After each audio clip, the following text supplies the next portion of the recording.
এই যে আলোচনার বিষয়বস্তু, ক্যাসেট, চিঠি, নরম প্রেম, ডোডো পাখির ঝাঁক, এই বিষয়টার ভেতরে একটা ভীষণ নস্টালজিয়ার হাতছানি আছে। আমরা যারা 70, 80, 90 দশকে বড় হয়েছি, যারা দূরদর্শনে মিলে সোর মেরা তুমহারা, শাশ্বতী দিকে দেখে বড় হয়েছি, তন্ময়দার তবলা শুনে বড় হয়েছি, এবং চন্দ্রবিন্দুর আনন্দ সেন খেতেন প্রোটিন শুনে বড় হয়েছি, আমাদের HMT জনতা দম দেয়া ঘড়ি পড়ে বড় হয়েছি। আমাদের এই পার্টিকুলার টপিকটা খুব মানে মনের এবং কাছের টপিক। আমি যদি শাশ্বতীর দিকে দিয়ে একটু শুরু করি, চিঠি চিঠি নিয়ে একটু কথা বলা যাক। এখন তো আর কেউ চিঠি লেখে না সে অর্থে। তুমি এখনো চিঠি লেখো? চিঠি পাও? চিঠি যে একেবারে চিঠি যে রেগুলার লিখি তা নয়, তবে লিখি না তাও বলতে পারি না। হ্যাঁ, চিঠি তো মহার্ঘ এখন, এটা ঠিকই। চিঠি অনেকাংশেই হারিয়ে গেছে। চিঠির জায়গা নিয়েছে ইমেল, জিমেল, হোয়াটসঅ্যাপ। কিন্তু এই চিঠি লেখার পেছনে একটা বড় প্রেক্ষাপট আছে। সেটা হচ্ছে যে বড় বড় সংসার আগে ছিল, মামা, কাকা, জ্যাঠা, মাসি, পিসি, সেই সব বড় বড় সংসার। এবং সেই বড় বড় সংসার আরও বড় হয়ে উঠত বৈবাহিক কারণে। কাকাদের বিয়ে হলো, তাদের শ্বশুরবাড়িও সেই সংসারের মধ্যে ঢুকে গেল। এমনি করে আমাদের সংসারের পরিধিটা খুব বড় হতো। তো আর চিঠির আদান প্রদানে যুক্ত থাকতো, মানে যারা সংসারের ভেতরে নেই, যারা হয়তো কাজের জন্যে বা পড়াশোনার জন্যে বা যে কোনো কারণেই হোক সংসার থেকে দূরে গেছে, তাদের সঙ্গেও সংসারটা বাঁধা বাঁধা থাকতো এই চিঠি দিয়ে। এছাড়া প্রেমের চিঠি সেসব তো আছেই, সেসব অতখানি সময় আমাদের হবে না। তবে চিঠি যারা বিলি করতেন ডাকঘর করা, তারা ডোডো পাখি হয়ে অনেক দিন আগেই অমলের সঙ্গেই তারা এক্সটিংক্ট হয়ে গেছে। কিন্তু আমাদের সময় আমরা দেখেছি পিয়ন চিঠি বিলি করত। তো চিঠি একটা খুব সত্যি মহার্ঘ জিনিস। আমার মনে আছে যে দিদিমার চিঠি আসতো পোস্টকার্ডে যতটুকু জায়গা কুটি কুটি কুটি কুটি করে যতখানি লেখা যায় সমস্তটা লেখা। দাদুর চিঠি আসতো খামে বা ইনল্যান্ড লেটারে। বাড়ির ছেলেরা যারা দূর দেশে কাজ করতে গেছে বা পড়তে গেছে, যদি বিদেশে গিয়ে থাকে, তাদের চিঠি আসতো ইনল্যান্ড লেটারে কিংবা পিকচার পোস্টকার্ডে। প্রথম দিকের ইনল্যান্ড লেটার ছিল নীল রঙের, হালকা নীল রঙের, পরে হলো সাদা আর তার চারদিক ঘিরে লাল আর নীলের ডোরা কাটা। আর এই চিঠি একবার যদি এলো, সবাই মিলে তার উপরে ঝাঁপিয়ে পড়লো, কি লিখেছে কি লিখেছে কি লিখেছে, ছেলে কেমন আছে। আর চিঠির কিছু সম্বোধন ছিল, যেমন সংসারের কথা দিয়ে শুরু করেছিলাম, বড় সংসারের কথা দিয়ে শুরু করেছিলাম। বড় বড় সংসারে সম্বোধনও ছিল অনেক অনেক, সেগুলোও হারিয়ে গেছে। যেমন রাঙা কাকিমা আর আছেন কি, বা নকাকা, বা সোনাদা, বা ঠাকুরপো, ঠাকুরঝি, তাওই মশাই, মাইমা, এইসব সম্বোধন হারিয়ে গেছে চিঠির মতনই। তো যখন চিঠি আসতো, সেটা সবাই সেই চিঠির উপর ঝাঁপিয়ে পড়তো যে কি লেখা হলো সেই চিঠিতে। চিঠি নিয়ে আরও অনেক কিছু বলা, আমাদের সময় একটুখানি কম, তোমার কাছেও যেতে হবে। আর ছিল বয়সের সঙ্গে সঙ্গে নানান রকম চিঠি। যখন অ্যাডোলেসেন্স, সবে একটু বড় হচ্ছি, তখন স্কুল যাওয়া আসার ফাঁকে পাড়ার ছেলে টুক করে একটা চিঠি হাতে গুঁজে দিয়ে গেল। কিংবা লাইব্রেরিতে বই আনতে গেছি, বইয়ের ভেতরে একটা ছোট্ট করে চিরকুট খুঁজে পেলাম, কখন রেখেছে জানি না। সেইখান থেকে যখন কলেজে গেলাম, তখন সেই চিঠি আবার আরেকটু অন্যরকম চিঠি, একটু নরম প্রেমের চিঠি। সেই চিঠিতে আবার নানান কিছু দেখেছি, নীল রঙের খাম ফেলার আগে একটুখানি সুগন্ধি তাতে মেখে দেওয়া, কখনো কখনো খামের ভেতর গোলাপের পাপড়িও থাকতো।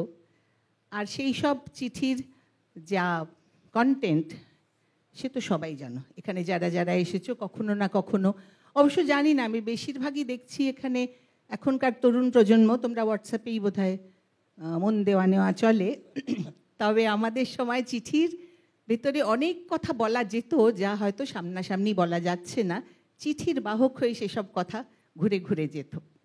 আমি এই অবধি চিঠি অবধি বলে যাই, অন্যরাও বলবেন, তারপর আবার ফিরে আসবো।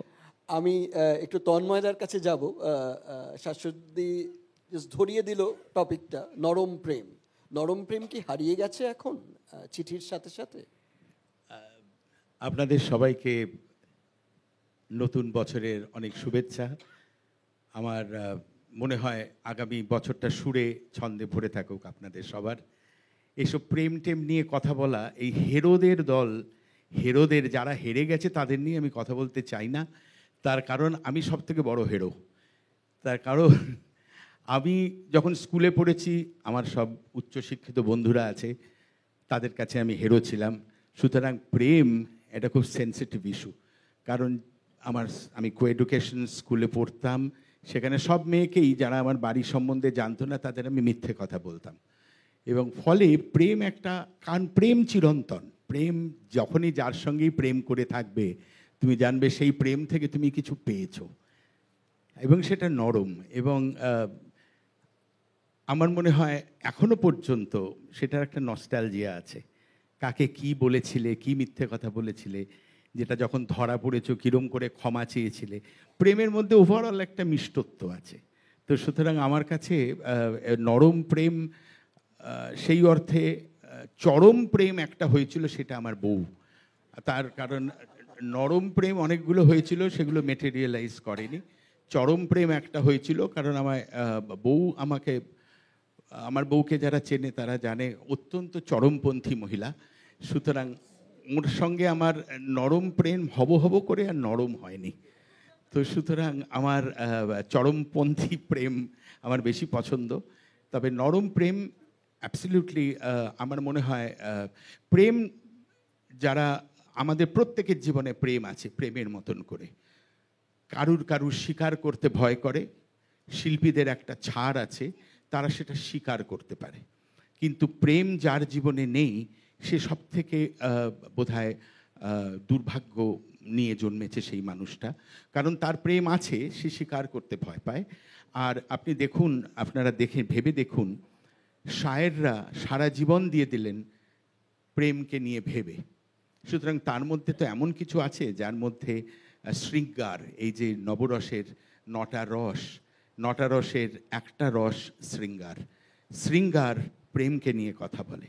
আর শেডস অফ লাভ, তার মধ্যে কখনো রাগ আছে, কখনো বিভৎসতা প্রায় নেই, কিন্তু তার মধ্যে রাগ রয়েছে, হাস্যরস রয়েছে, এই যে আরও বাকি 7টা রস, সেগুলো প্রেমের মধ্যে আছে। আর আমার মনে হয়, ধরুন শাহের লুধিয়ানভি আর অমৃতা প্রীতম, তাদের প্রেম ফর ইয়ার্স টু কাম, এটা একটা মিথ হয়ে গেছে। তার কারণ প্রেম ওরকমই হওয়া উচিত। অথচ সে তো নরম প্রেম, পুরনো প্রেম, যেটা মেটেরিয়ালাইজ করেনি। আবার সিলসিলাও আছে। তোমার অনেক ইয়াং ছেলেমেয়েরা আছো, সিলসিলা যদি দেখো, তুমি দেখবে পুরনো প্রেম বারে বারে আসছে, সে চরম প্রেম হয়ে যাচ্ছে, বিপদে পড়ে যাচ্ছি সেই পুরনো প্রেম ফিরে এসে। কিন্তু আমাদের জীবন, আমাদের জেনারেলি আমার মনে হয় প্রেম প্রত্যেক মানুষের মধ্যে রয়েছে। কেউ সেটা স্বীকার করার সাহস রাখে, কেউ কেউ পারে না। এবং যারা শিল্পী, তাদের সে ছাড়টুকু আছে। আমার জীবনে প্রত্যেকটা মানুষকে আমার যে ভালো লাগার প্রেম, সেই ভালো লাগার প্রেম ইরেসপেক্টিভ অফ জেন্ডার, আমার মনে হয়েছে তার থেকে আমি কিন্তু কিছু শিখেছি। তার কারণ আমি যেটা নিয়ে স্বপ্ন দেখেছিলাম, আমার সঙ্গে যাদের বন্ধুত্ব হয়েছে চলার পথে, তারা কেউ আমাকে নেগেট করেনি যে এ তো চাকরি করবে না, এ তো ব্যবসা করে না, এ গান বাজনা করে। সুতরাং প্রেম আমার মনে হয় রসদ, মনের রসদ। এবং প্রেম আমি আশা করব নতুন বছরে তোমাদের সবার জীবনে আসুক। তন্ময়দা, আমরা এটাই আবার ফিরে আসবো তোমার কাছে আর শাশ্বতীর কাছে প্রেম নিয়ে। আমি একটু অনিন্দদার কাছে ক্যাসেট এর, মানে you are the most appropriate person to talk about cassettes. আমরা খুব আমার এখনো মনে পড়ে যখন যাদবপুরে পড়ি, তখন গোল পার্কে মেলোডিতে গিয়ে গাধা এবং চ এই দুটো কিনেছিলাম। একটা মনে হয় আমি দেবীতাকেও কিনে উপহার দিয়েছিলাম। এবং ওই সেই সময়গুলো যখন প্রেম এবং চিঠির কনটেক্সটে মনে হচ্ছে যে ব্ল্যাঙ্ক ক্যাসেটে প্লেলিস্ট তখনকার দিনে তৈরি করে প্রেম নিবেদন করা হতো। তো ক্যাসেটের ওপর তোমার স্মৃতি, তোমার প্রফেশনাল যে লিঙ্ক, সেগুলো একটু বলো। মানে আমাদের তো পথ চলা শুরুই হচ্ছে ক্যাসেট দিয়ে। তার কারণ আমাদের মানে ক্যাসেট শুনে বড় হওয়া, আমাদের নিজেদের যে একটা ক্যাসেট বেরোবে সেটা সত্যি একটা স্বপ্ন ছিল যে কোনো দিন একটা ক্যাসেট বেরোবে। তো অবশ্যই ক্যাসেটকে ঘিরে যা স্মৃতি সেটা সবই 90 দশকের স্মৃতি। তার কারণ হচ্ছে যে ওই সময় চন্দ্রবিন্দুর প্রথম ক্যাসেট বেরোয় আর জানি না। তো সেই ক্যাসেট যাতে বেরোয় তার জন্য উষা উত্তুপের একটা চিঠি লিখে দেওয়া, সেই চিঠি নিয়ে বম্বে যাওয়া, টি সিরিজের অফিস যাওয়া প্রথমবার। মানে এটা এমন একটা সময় গুলশান কুমার তখনও বেঁচে। তো উনি অবশ্য জানতেন না আমাদের ব্যান্ডের নাম চন্দ্রবিন্দু, কেননা আমাদের অ্যালবাম বেরোনোর কিছুদিন বাদেই উনি চন্দ্রবিন্দু হয়ে যান। তো ওই সময় ক্যাসেট পুরো বস্তুটা এরম ছিল যে আমরা জানতাম যে ওটাই একটা ফরম্যাট যেটা চিরকাল থাকবে। ফলে ক্যাসেটের প্রতি যত্ন, বাড়িতে ক্যাসেট র্যাক করে রাখা, কোনো ক্যাসেট খুব প্রিয় ক্যাসেট তার হয়তো ফিতেটা আলগা হয়ে গেছে, তো পেন্সিল ঘুরিয়ে ঘুরিয়ে সেটাকে আবার টাইট দেওয়া। খানিক আগে আমরা আলোচনা করছিলাম যে ফিতে ছিঁড়ে গেলে সেটাকে আবার জোড়া। তো আমরা জানতাম যে গান শোনার কোনো একটা মাধ্যম কিন্তু এই ফিতেটা। এমনকি আকাশবাণীতেও আমরা তখন একটু আধটু অনুষ্ঠান করছি, কখনো টক শো করতে যাচ্ছি বা অন্য ধরনের অনুষ্ঠান, আমরা তখন করলে 50 টাকা করে পেতাম যুববাণীর ওখানে। সেখানেও যে জিনিসটা ঘুরতো সেটা হচ্ছে স্পুল। তো ওই স্পুলের মধ্যে দিয়ে সব পুরোটা রেকর্ড করা হতো, সেভাবেই চালানো হতো। তো ক্যাসেট সম্বন্ধে আর তুমি বলেই দিলে মূল জায়গাটা, যে ক্যাসেটের একটা বড় জায়গা ছিল যে এক তো হচ্ছে যে আমি আমার পছন্দের ক্যাসেট কিনতে পারি। বিদেশি ক্যাসেটগুলোর খুব দাম ছিল, ওগুলো ছোঁয়া যেত না, ওটা একটা বন্ধু কিনতো আর আমরা সবাই কপি করতাম।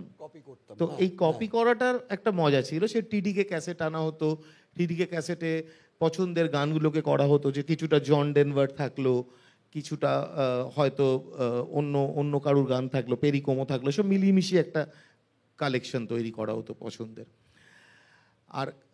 আর একটা জিনিস ছিল যেটা হচ্ছে মানে প্রেমের ব্যাপারটা আমার বলার কথা নয়, তন্ময়দাই নরম প্রেমের ব্যাপারটা বেশি ভালো জানে। কিন্তু সবাই আমাদের তোমার দিকেই কলেজে আমার সিনিয়র, তো ফলে আমি একটু প্রণাম জানিয়ে বলছি দু একটা কথা, যে ক্যাসেট কিন্তু উপহারের মানে প্রেমের জন্য একটা খুব বড় বার্তাবাহক ছিল। আমিও আমার প্রেমের ক্ষেত্রে চেষ্টা করেছি যে ক্যাসেট কিনে হয়তো সুমনেরই ক্যাসেট বা ওরম একটা কারুর ক্যাসেট, তার প্রচ্ছদটা কিন্তু আমি আঁকার চেষ্টা করেছি, আমি নিজে এঁকে দিয়েছি। মানে সেটার মধ্যেই ওই বাকি চিঠিটা বা বাকি নরম প্রেম সব কিছু রয়েছে আর কি, যে একটু স্পেশাল যাতে ওটা হয়ে যায়, শুধু একটার ক্যাসেট থাকলো না। এটাই আর কি। টেপ রেকর্ডার থাকতো। আমি মনে আছে প্রেসিডেন্সি কলেজের ফেস্টে একবার একটা পুরস্কার পেয়েছিলাম। তো সেটা ছিল তোমার একটা ওয়াকম্যান, যে ওয়াকম্যানটা আবার অটো রিভার্স ক্যাসেট, মানে ক্যাসেটটা নিজে নিজেই সাইডে থেকে সাইড বিয়ে হয়ে যেত। তো এটা আমার কাছে এবং আমার বন্ধুদের কাছেও একটা ম্যাজিক ছিল। তো সেটা একটা দারুণ ব্যাপার ছিল, একটা দারুণ ব্যাপার। প্লাস আমাদের আর একটা ছোট্ট ঘটনা বলে থামিয়ে দেবো আমি। না আমি ওটার থেমো না তুমি এখনই থেমো না। ক্যাসেট নিয়ে এত কথা বলার, তার ভেতর যাদের যেসব বন্ধুদের ডাবল ডেক রেকর্ডার ছিল, তারা আবার এই ক্যাসেট রেকর্ডিং এর জন্য পয়সা নিত বন্ধুদের কাছ থেকে। হ্যাঁ, আমাদের বন্ধু বান্ধবরা মানে ভালো কেউ কেউ ছিল, কেউ কেউ আমার ছিল, যেরকম আই মিন এটা আবার বলাটা উচিত না, সরি আনপার্লামেন্টারি শব্দ বললাম, দুঃখিত। কিন্তু তারাও খুব পয়সা পিসাচ ছিল, নিয়ে নিত আমাদের থেকে পয়সা সমস্ত কপি টপি করতে। আর একটা জিনিস ক্যাসেটের কথা বলবো, এই যে আকাশবাণীতে অনুষ্ঠান করতাম ওই সময় আমাদের কতগুলো ওবি অনুষ্ঠান, আউটডোর ব্রডকাস্টিং অনুষ্ঠান। তো সেটার জন্য আমাদের এক বন্ধু, বাংলাদেশের বন্ধু, আমাকে একটা রেকর্ডার এনে দিয়েছিল, ছোট্ট রেকর্ডার, স্যানিও কোম্পানির রেকর্ডার। তো স্যানিও কোম্পানির ওই রেকর্ডারটায় কথা রেকর্ড করা যেত। তো আমার মনে আছে সেইটা দিয়ে আমার প্রচুর বন্ধুরা, মানে আমার বন্ধুরা মানে চন্দ্রিল, এখানে সুপ্রিয়দা রয়েছে, যাদেরকে দেখছি এরাও ওইটা নিয়েই কাজ করতো। আমি কিন্তু কারোর থেকে কোনো পয়সা নিইনি। কিন্তু ওইটাই আমি আমার জীবনে প্রথম ওটাই রেকর্ড করার অভিজ্ঞতা, সেটা খুব মেমোরেবল। আমি শান্তিনিকেতন গিয়েছিলাম, তো আমাদের এক আত্মীয়, তার সাথে কণিকা বন্দ্যোপাধ্যায়ের চেনা জানা ছিল, তা আমি অ্যান্ড্রুস পল্লীতে ওনার বাড়িতে গিয়ে ওনার একটা সাক্ষাৎকার রেকর্ড করি যুববাণীর জন্যই।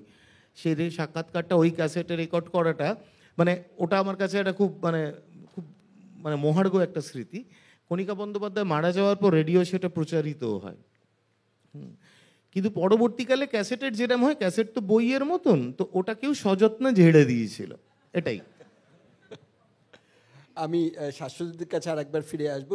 ক্যাসেটের ওপর তোমার ক্যাসেট বা ক্যাসেটের ভেতর ভিডিও ক্যাসেটও জড়িয়ে আছে এই ক্যাসেটের গল্পের সাথে। হ্যাঁ, ক্যাসেট আমি যেটা প্রথমেই যখন বলছিল অনিন্দ, তখন আমার মনে হলো যখন আমরা প্রথম দূরদর্শনে জয়েন করলাম 1975-এর কথা বলছি, সেই সময় আমাদের ছিল BCN ক্যাসেট, 2.5 ইঞ্চির এরকম চওড়া টেপ ক্যাসেট, এবং তার মধ্যে সমস্ত অনুষ্ঠান রেকর্ড করা হতো। তারপর আস্তে আস্তে প্রযুক্তি বদলাতে থেকেছে, এখন একেবারেই অন্যরকম, এই বদলের মধ্যে দিয়ে গেছি।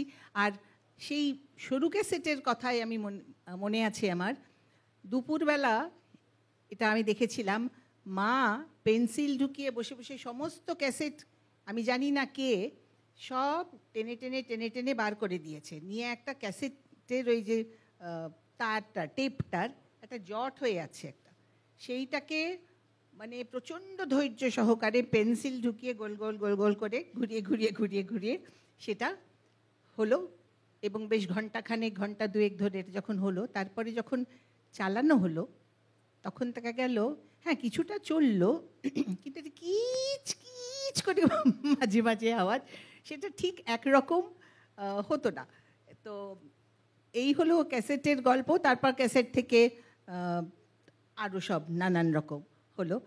আর হারিয়ে যাওয়া জিনিস নিয়ে আজকে একটুখানি বলা, তো তাই জন্যে সেই হারিয়ে যাওয়া জিনিস বলতে সেই ডোডো পাখিটা কেউ বললে না, তাই জন্য আমি একটু ডোডো পাখিটা বলি। সেই ডোডো পাখিরা তো এক্সটিংক্ট হয়ে গেছে। তো কোনো একটা সময় সেই কোন শতাব্দীতে, 1600 শতাব্দীতে বোধহয় না, হ্যাঁ ওই সময় ডোডো পাখি, হ্যাঁ 16th সেঞ্চুরিতে ডোডো পাখি ছিল, এবং খুব কুৎসিত দেখতে, খুবই খারাপ। এবং ডোডো পাখিদের বলা হতো তারা ভীষণ বোকা। কেন বোকা? যে তারা মানে মানুষকে ভয় পেত না, কোনো কিছুকে ভয় পেত না নয়, সাহসী বলে ভয় পেত না তা নয়, তারা ভয় পেতে জানতো না, তাই জন্যে নিজেদের রক্ষা করতেও জানতো না। তো সেই রকম ডোডো পাখির মতন আমাদের আজকাল অনেক কিছুই নিজেদের আমরা রক্ষা করতে পারিনি। আবার একটু চিঠির কথায় আসছি। চিঠির সম্ভাষণের কথাটা তখন আমার বলা হলো না, যে আমাদের সময়কার পর্যন্ত চিঠির সম্ভাষণে ছিল সুচরিতাসু, শ্রীচরণেষু, স্নেহাস্পদেষু, স্নেহের ইত্যাদি দিয়ে চিঠি শুরু, এবং প্রথম দুটো লাইন তুমি কেমন আছো, আমি ভালো আছি, আর শেষে থাকতো আশীর্বাদিকা মা কিংবা অমুক, শুভানুধ্যায়ী ইতি শুভানুধ্যায়ী ইত্যাদি। এই সমস্ত ফরম্যাট চিঠির তো একেবারেই এখন আর নেই। কিন্তু চিঠি যে পুরনো চিঠির কালেকশন যদি এখনও আমরা পড়ি, সে যে কি মধুর। এবং চিঠির কথায় যখন তন্ময় বলছিল কিছু কিছু প্রেমের, অমৃতা প্রীতমের কথা বলছিল, আমার তখন প্রথমেই মনে এলো যে শেষের কবিতায় শেষ চিঠিটা লাবণ্যর অমিতকে লেখা, কালের যাত্রার ধ্বনি, সেটা একটা চিঠি, কিন্তু সেটা সেইভাবে লেখা, সে যে কি অপূর্ব।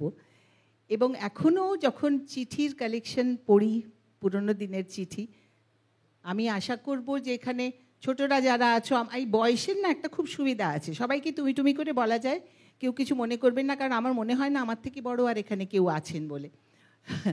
তো সেইগুলো নিশ্চয়ই তোমরা পড়েছো, কিন্তু যদি না পড়ে থাকো অবশ্যই পড়ো। চিঠির ভেতরে যে মাধুর্য, চিঠির ভেতরে যে আরাম, চিঠির ভেতরে যে আবেগ, সে একটা অসাধারণ জিনিস। নরম প্রেম নিয়ে একটু বলবেন নাকি? শ্রীচরণেষু বলাতে মনে হলো জুতোর দোকান আজকাল একটা আছে, শ্রীচরণেষু। হ্যাঁ, একটা কথা আমি মানে শাশ্বতীদের দেখে বড় হওয়া, সত্যি সত্যি তোমাদের যে সময়টা, সেখানে প্রেমের একটা যে মাধুর্য বা আবেগ ছিল, 90-এর সময় আমরা যখন প্রেম করার চেষ্টা করছি সবটা হয়ে উঠছে তা না, তন্ময়দাদের দেখে আমরা এগোচ্ছি, কিন্তু কিছুটা হচ্ছে কিছুটা হচ্ছে না, তাতে তাতে আবেগটার মধ্যে অত সত্যি ছিল না।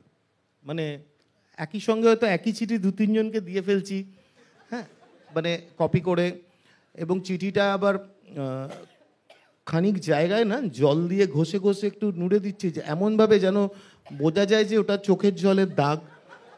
তারপরে তোমার বলছি যে এই সারা রাত জেগে ভোর 4টের সময় যে অক্ষরগুলো তোমার দিকে ধাবিত এরম গোছে বাক্য লিখছি, তখন হয়তো বাজে বিকেল 3টে।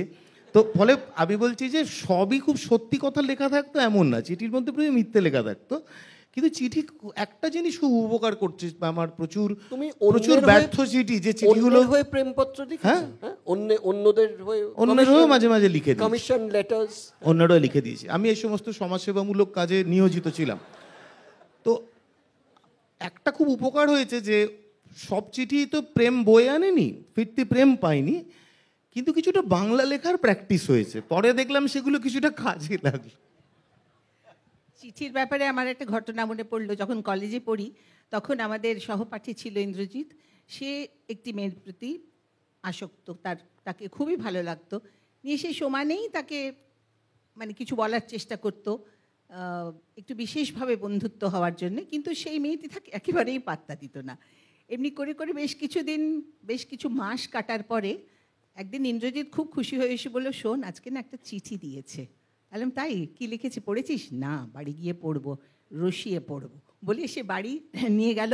এবং তার যে কি দুর্বুদ্ধি হলো জানি না, আমাদের সময় পাড়ায় পাড়ায় লাইব্রেরি হতো, তো লাইব্রেরি থেকে বই আনা হতো 3 দিন কিংবা 7 দিন কিংবা 5 দিন, তারপর বই ফেরত দিতে হতো। তো বইয়ের ভেতরে চিঠিটা রেখে সে নিজের কোনো কাজ বা পড়া হয়তো সেরে নিচ্ছিল, পাশে বইটা রাখা ছিল। তো হঠাৎ বাবা এসে দাঁড়ালেন, এসে বললেন যে, ও পড়ছো, ভালো, আচ্ছা আমি ওই দিকেই যাচ্ছি, লাইব্রেরির বইটা ফেরত দিয়ে দেবো বলে খপাস করে বইটা তুলে নিলেন। না না, আমি দেবো। না না, কেন, সমানে বাইরে বেরোবার জন্য তোমার আছিলা খোঁজো না, সন্ধেবেলা বেরোনোর জন্যে আছিলা, আমি যাচ্ছি ওদিকে, আমি বই ফেরত। সে প্রেমের চিঠি ছিল না অন্য কিছুর চিঠি ছিল, ইন্দ্রজিৎ কোনোদিনও জানতে পারলো না। এবং সেই চিঠি যে কার পকেটে গেল বা কার কাছে গেল সেটাও কিন্তু কোনোদিন জানা যায় না। তন্ময়, তুমি প্রেমের চিঠি নিশ্চয়ই পেয়েছো। আরে প্রেমের চিঠি, কত কথাই যখন হচ্ছে তোমাদের সঙ্গে এটা আমার বলতেই হবে। অনিন্দর প্রেমের চিঠি একবার আমার হাতে পড়ে আমি ইতি তোমার অনিন্দটা মুছতে ভুলে গিয়ে আমি আরেকটি মেয়েকে দিয়ে ফেলেছিলাম। সেই থেকে আমার সর্বনাশের শুরু। আর দ্বিতীয় কথা, যেটা ক্যাসেট নিয়ে এত কথা বলছে, আমার মনে হয় ক্যাসেটের সঙ্গে যেরকম তুমি বললে, এলপি রেকর্ডের থেকে তো আমাদের বড় হওয়া শুরু। পুজোর একটা স্ট্যান্ডার্ড গিফট ছিল এলপি রেকর্ড, কার কোনটা বেরোবে, নয়ন সরসী কেন, এরকম নানাবিধ গান, দ্য গ্রেট কিশোর কুমারজি, মান্নাদা, এদের গান। পরবর্তীকালে ক্যাসেট হলো। ক্যাসেটের অ্যানালগ যা কিছু পুরনো তা কিছুই ফেলে দেওয়ার জন্য নয়, ওটা আমাদের ফাউন্ডেশন। আজও পর্যন্ত দেখুন, এই ডিজিটাল এজে এত বছর বাদে আবার কিন্তু অ্যানালগ টোন ফিরে আসছে। সুতরাং চিঠি লেখা আমার পড়াশোনা করতাম না, পড়াশোনা জানতাম না, ফলে আমার বিরাট কাব্যিক চিঠি লেখা আসতো না। ইতি তোমার ওই অনিন্দর নামটা ছিল, আমি একবার বিপদে পড়েছিলাম, তা থেকে চোখে চোখে কথা বলতাম, আমি নাচ দেখাতাম, ঠুমরি গাইতাম, এইসব করে মেয়েদের মন নেওয়ার চেষ্টা করতাম। আর তখন মেহেদি হাসান সাহেব, গোলাম আলী সাহেবের রমরমা আমাদের বড় হওয়ার সময়। আর যেহেতু আমি গান বাজনা করতাম, ওনাদের ইন ক্লোজ কোয়ার্টার্স আমার বসবার সুযোগ হতো, ওনাদের সঙ্গে দেখা করার। তো ওনাদের থেকে ভালো ভালো শের শায়রি আমি কালেকশন করে সেটা ঝেড়ে দিতাম। আর ঝেড়ে দিলে আমার কিন্তু চিঠি লেখার থেকে বেশি কাজ হতো। মানে আমার কোনো মননের খরচা নেই, চিন্তনের খরচা নেই, একজনেরটা নিয়ে আরেকজনকে দিলাম, আমার কাজের কাজ বেরিয়ে এলো। এটা আমার হতো। যেরকম একটা আমার খুব শের মনে আছে, 2টি শের আমার বহু কাজ দিয়েছে বহু মেয়ের ক্ষেত্রে। একটা হচ্ছে, জব খুলি আঁখ না वो था ना वो जमाना था, दहकती आग थी और फसाना था। বলে আমি যখন বলতাম যে তোর সঙ্গে এই দূরত্ব আমার আর ভালো লাগছে না, চল বসন্ত কেবিনে যাই, কাজ দিত। এইটা একটা খুব কাজে দিত। আরেকটা খুব কাজে দিত, একটা শের আছে, খুব সুন্দর, মেয়েরা এত দারুণ একটা দুল পরে এসছে, একটা দারুণ টিপ পরেছে, তখন আমি এই শেরটা ঝাড়তাম, আমার খুব লাভ হতো। अब मैं समझा तेरे रुखसार पे तिल का मतलब, এখন আমি বুঝতে পারলাম তোমার মুখে তিল কেন আছে। अब मैं समझा तेरे रुखसार पे तिल का मतलब, जैसे दौलत हुस्न पे दरवान बैठा रखा है। হয়ে যাক, তালি হয়ে যাক। আর আসলে আমি আবার এগুলো বেশি বাঙালি মেয়েদের বলতাম না, কারণ দুই বন্ধু গেল, এও পুরনো কথা, দুই বন্ধু গেল মুশায়রা শুনতে গিয়ে যখনই কোনো শায়ের কিছু বলতে যাইছেন, সবাই চাচা বলছেন ইরশাদ ইরশাদ, মানে শুরু করো, বিসমিল্লাহ মানে নেম অফ গড শুরু করো। যখন বেরিয়ে আসছে দুই বাঙালি বন্ধু, একজন আরকে বলছেন কেমন লাগলো রে, বললো খুব ভালো লাগলো, কিন্তু এই ভদ্রলোক দুজনকে খুব দেখার ইচ্ছে রইল, ইরশাদ আর বিসমিল্লাহ। তো এই হচ্ছে যা কিছু পুরনো, যা কিছু পুরাতন, সেগুলো আমাদের ফাউন্ডেশনকে শক্ত করে। ক্যাসেট আমাদের, সত্যি কথা, in a serious note, cassette আমরা কালেক্ট করতাম, শুনতাম। যেন চন্দ্রবিন্দুর গান আমি আজ পর্যন্ত বুঝতে পারিনি। দুধ না খেলে মা মারবে, আমার তো দুধ না খেলে আমি দুধই খেতাম না, মা মারবে, এটা কোনো গানের কথা? রিক্সাওয়ালা টুং টুং করছে না কি একটা গান আছে, আমি বললাম যে তুই এই গানগুলো কোথায় পেলি? আবার চন্দ্রিল আছে, ওর কথা আমার ভয় লাগে, ও আমায় ধরলে মেরে ফেলে দেবে, আমি বেশি কথা বলি না ওই জন্য। ও যখন একলা, ওকে আর উপলকে পাই কিছু ঝাড়ি, চন্দ্রিলকে আমি সামনে বেশি কথা বলি না। কিন্তু যা কিছু পুরনো আমার কিন্তু অন আ সিরিয়াস নোট মনে হয় সেগুলো ফিরে ফিরে আসতেই হবে আমাদের জীবনে। কারণ এই পুরনো জিনিসের ফাউন্ডেশনের ওপর আমার মা যেরকম পুরনো হয় না, সেরকম একটা ক্যাসেটও পুরনো হতে পারে না, কারণ ওই টোনটা ফিরে আসবে, অ্যানালগ টোন ফিরে আসবে। চিঠি লেখা কখনো পুরনো হবে না, কারণ ভার্চুয়ালি আমি টেক্সট করে যখন প্রেম জানাচ্ছি, তাতে আমার মন, আমার হাতের ছোঁয়া নেই, আমার ঘাম চিঠিতে পড়ে না। সুতরাং চিঠি বেঁচে থাকবে। যারা লেখার, যারা ছোট আছো, তোমরা এখনো চিঠি লিখো। আর ক্যাসেট তো এখন পাবে না, কিন্তু খুব শিগগিরই ক্যাসেট ফিরে আসবে, যেরকম vinyl record is coming back, ক্যাসেটও ফিরে আসবে। যা কিছু পুরনো সব সময় আবর্জনা ঝেড়ে নতুন হয়ে থাকুক আমাদের জীবনে। নরম প্রেমও বেঁচে থাকবে, বলো, নরম প্রেমও বেঁচে তন্ময়দা থাকবে। আমাদের এই সমস্ত ব্যাপারে এই যে ফাউন্ডেশনের কথাটা বলছে, যেটা আসল, তো এই ফাউন্ডেশন তন্ময়দারই করে দেওয়া। মানে আমরা যেভাবে বড় হয়েছি, আমরা যে আজকে এখানে এসে চন্দ্রবিন্দু করলাম, তন্ময়দারই ফাউন্ডেশন। তার কারণ আমরা যখন স্কটিশ চার্চ কলেজে পড়তাম, সেখানে আমি প্রথম 11-এ পড়তে গেছি।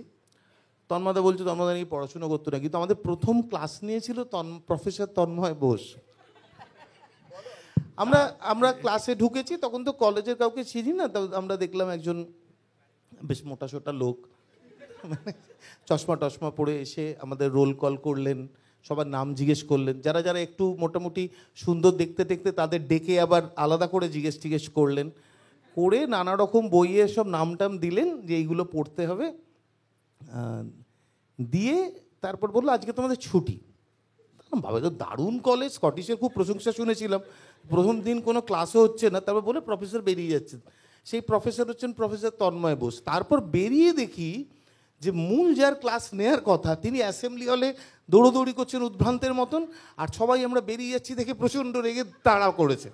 তো তন্ময়দার সঙ্গে প্রথম পরিচয় কিন্তু স্কটিশ চার্চ কলেজে এইভাবে। তো ফলে অবশ্যই তার শিক্ষাতেই আমরা বড় হয়েছি। আমি এবারে ফলে আমরা আর ভালো ছেলে কি করে হব? শোন, আর বেশিক্ষণ আমরা এই সেশনটা লম্বা করতে পারবো না। সামনে ঘড়িতে 30 মিনিট, আমাদের 25 মিনিট বলার কথা ছিল। লাস্ট একটা কথা বলি, পুরনো আমার কাছে বেশি পছন্দ, তার কারণ আমি আমার স্কুলে সব থেকে পুরনো ছেলে ছিলাম। আমার বন্ধুরা ডাক্তার হয়ে গেল, তখনও আমি ছাত্র। আমার বন্ধুরা গ্র্যাজুয়েট হয়ে গেল, গান বেরোলো, তখনও আমি ছাত্র। সুতরাং আমি আজও ছাত্র। পুরনো জিনিস যা কিছু আমার সঙ্গে থাকুক, আমি পুরনোপন্থী, আমি পুরাতন। নমস্কার। সব ফিরে না, আমি একটা কথা বলবো, সব ফিরে ফিরে আসবে, কিন্তু যেটা ফিরে আসবে না সেটাকে তোমরা ভুলে যেও না। সেটা হচ্ছে নমস্কার দূরদর্শন কেন্দ্র কলকাতা, অনুষ্ঠান প্রচারিত হচ্ছে ব্যান্ড এক। ব্যান্ড এক চ্যানেল 4-এ, সেটা কিন্তু আর ফিরে আসবে না, কিন্তু মনে রেখো। তাহলে আমিও একটা এন্ড নোট দেওয়ার চেষ্টা করি। আসলে কি পুরনো বলে আমরা যেগুলোকে চিহ্নিত করছি, কোনো কিছু এরকম চলে যায় না। এখন একটা শব্দ খুব উঠেছে, সেটা নতুন শতকে এসে জানতে পারলাম, মাল্টিভার্স। যে একই সঙ্গে আমরা বেঁচে এসেছি, বা তার সাথে প্যারালালি আরেকটা ইউনিভার্স চলছে। তো আমাদের বেঁচে থাকাটা আজকে, ও যেভাবে বড় হয়েছে, দেবাঞ্জন যেভাবে বড় হয়েছে, তন্ময়দা, শাশ্বতীদি একটু সিনিয়র আমাদের থেকে অনেকটা, তো ওই যে জীবনটা আমরা 2000 সাল অবধি কাটিয়েছি, অর্থাৎ বাবার জামা পরে কলেজ গেছি, বৌদির চায়ের দোকানে ভাঁড়ে চা খেয়েছি, বান্ধবী জন্মদিন এলে টেনশনে পড়ে গেছি যে কি করে টাকা জমিয়ে, টিউশনি টাকা জমিয়ে তাকে উপহার দেব। তো তখন অবধি ভাবতে পারিনি যে আমরা 350 টাকার পপকর্ন খাবো আর এত এত এরকম একটা দুর্মূল্য কফি, ডালগোনা কফি বানাতে শিখবো। তো ওই যে জীবনটা না, ওটা আমাদের কাছে অ্যাকচুয়ালি একটা মাল্টিভার্সের আরেকটা প্যারালাল লাইফ আমাদের। সে যে জীবনটার মধ্যে ডোডো পাখিরা আছে, যে জীবনটার মধ্যে ক্যাসেট আছে, নরম প্রেম আছে, তো ওই জীবনটা হচ্ছে আমাদের সঞ্চয়।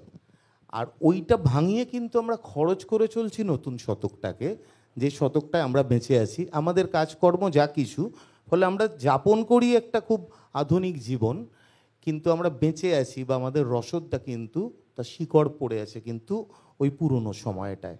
ওই ক্যাসেটগুলো এখন আমাদের বুকের কাছে জমানো। আপনারা করতালি থামাবেন না, কারণ হয় কি, কোনো আর্টিস্ট লম্বা গান গাইলে উদ্যোক্তা পাশে এসে দাঁড়ান স্টেজের, তার দৃষ্টি আকর্ষণ করেন যে এবার ব্যাটা নাবো, চন্দ্রিল এসে গেছে, ওর জন্য একটা করতালি দিন। অনেক অনেক ধন্যবাদ সবাইকে। আমি শুধু একটা ছোট্ট কথা বলে শেষ করছি। আমরা যে যেতে যেতে বলি যে ওয়েলশ ভাষায় একটা খুব সুন্দর শব্দ আছে, হিরায়েত, যেটা an intense longing for a past that will never come back. আমার মনে হয় এই ডোডো পাখির ঝাঁক, এই শব্দটা আমাকে ভীষণভাবে হিরায়েত শব্দটার কথা মনে করিয়ে দেয়। নমস্কার, ধন্যবাদ, এবং আবার ধন্যবাদ বৈঠকখানাকে।